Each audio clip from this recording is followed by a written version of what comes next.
Memphis, Memphis, Memphis, Memphis, Memphis, Memphis, Memphis, Memphis, Memphis, Memphis, Memphis, Memphis, Memphis, Memphis, Memphis, Memphis, Memphis, Memphis, Memphis, Memphis. Nothing but Memphis.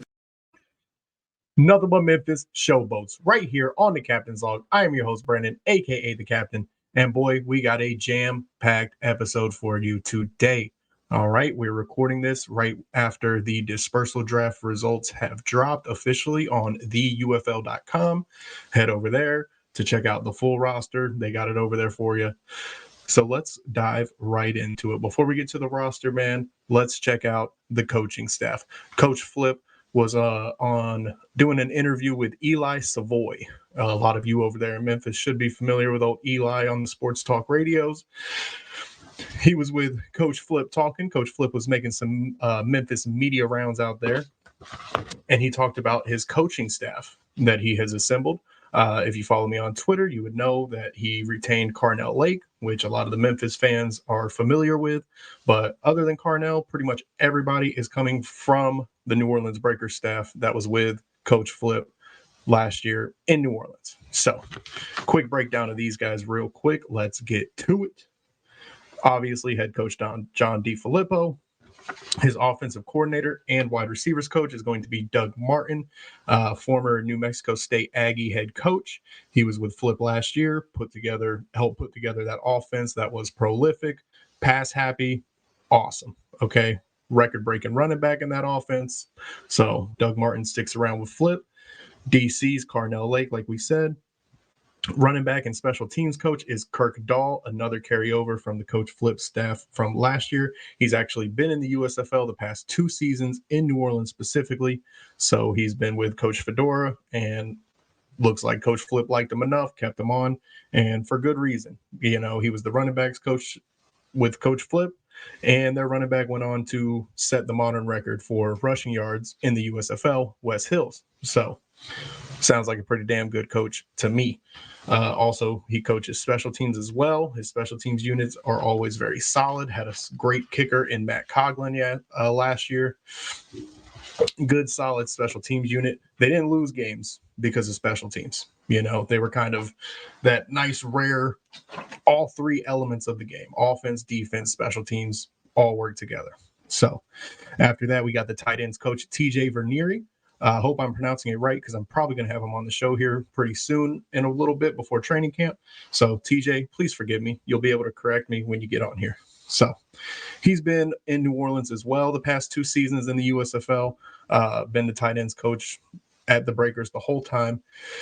This past season, he coached Sage Surratt, who was the second best tight end in the USFL. And then the season before that, he coached arguably the best tight end in the USFL, Sal Cannella, who then went on to the XFL with the Renegades, I believe.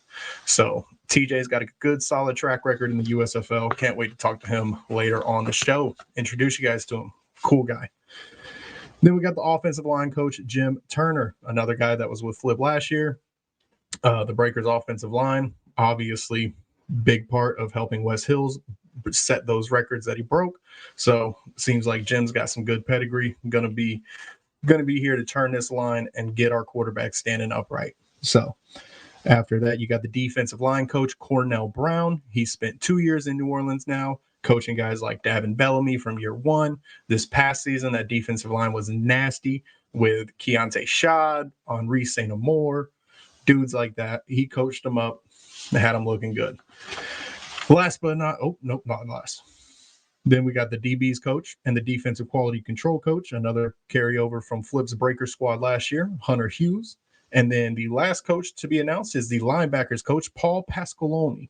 All right. Some of you may know this name. He was a DC in the NFL for a few years there. He was with the Dolphins, the Cowboys, and the Lions. He's got 35 years of experience, whether it be in coaching, scouting in college. Dude's been around the block for a while. So Coach Flip's new staff right there for you. And let's get on with what we're here for.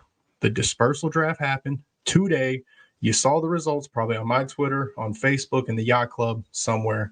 So let's talk about the results real quick. Here's who we got. Linebacker Vontae Diggs of the New Orleans Breakers, absolute stud. Going to be a lot of Breakers on this list. So here we go. After Vontae, we got DB DJ Daniel. Say that 3 times real fast. DB DJ Daniel. He is from the New Jersey Generals. He was all USFL this past season. Absolute stud to help out that secondary.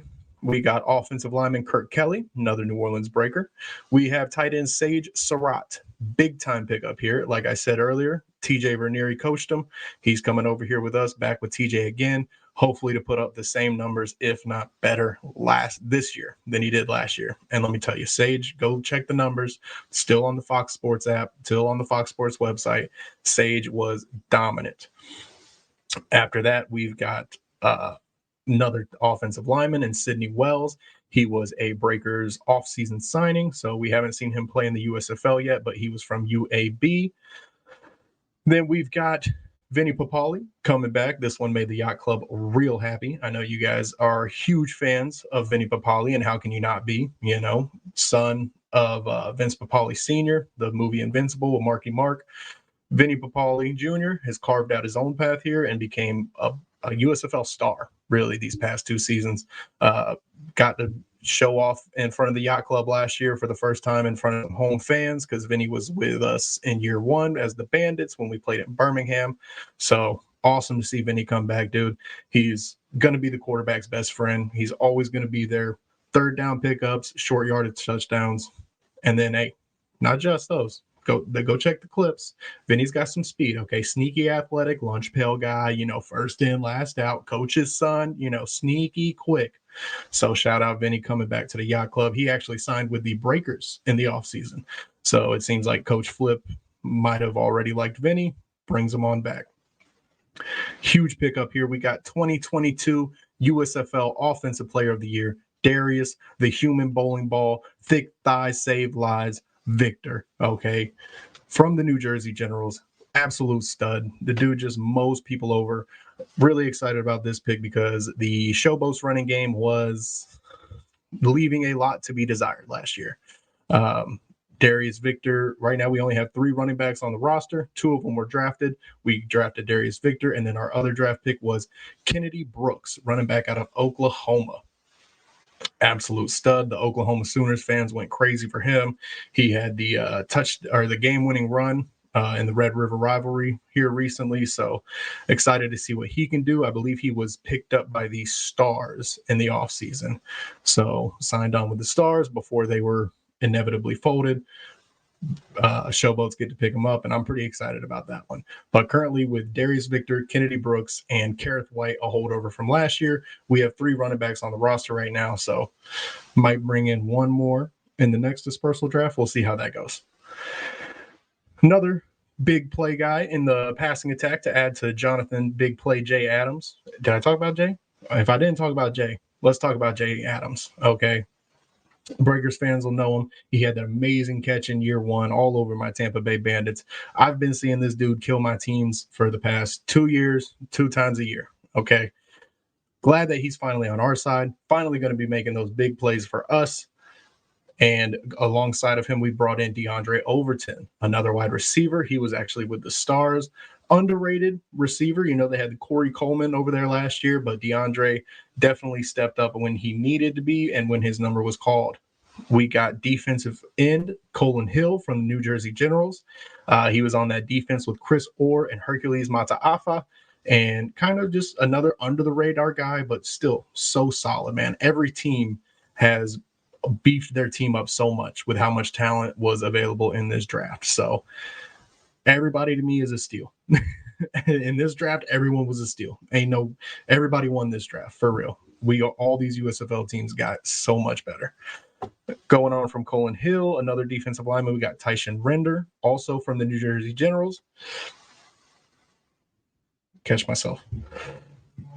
After that, we've got another offensive lineman, all USFL offensive lineman Terry Poole. He was with the Maulers. He signed on to play with the Maulers after playing with the Generals in year 1, played with the Maulers this past season. I'm always a fan of bringing in more dudes for the offensive line, defensive line. Got to protect the quarterback, got to sack the quarterback. Simple as that. So always love a good offensive lineman. Speaking of in the trenches, we got a defensive tackle, Connor Christian, linebacker, Shaheed Salmon, wide receiver, D. Anderson, outside linebacker, Jordan Brailford. In case you didn't know, all those guys are also from the Breakers. Another coach flip connection here. And then we've got we drafted DB Jeray Elder, and then finished it off with tight end Wes Saxton Jr. from the Generals. Jeray was from the Breakers. So there's our 20 picks, a lot of breakers. And I don't think I mentioned the biggest pick because I wanted to save this one for last. You've probably seen it.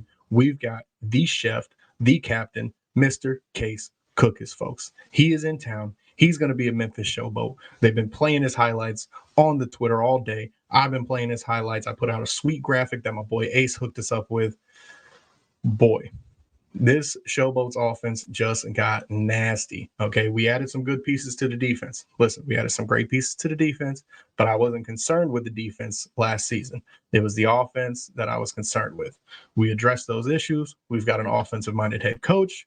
We've got 2 new big play receivers. We got a couple offensive linemen to hold Case up, and we got a couple running backs to keep a little pressure off of Case. And I think we're in for some big things, folks. In my power rankings right now, if you want to ask, you didn't ask, but I'm going to tell you anyway. Give me the Stallions. Give me the Boats right there, baby, right there.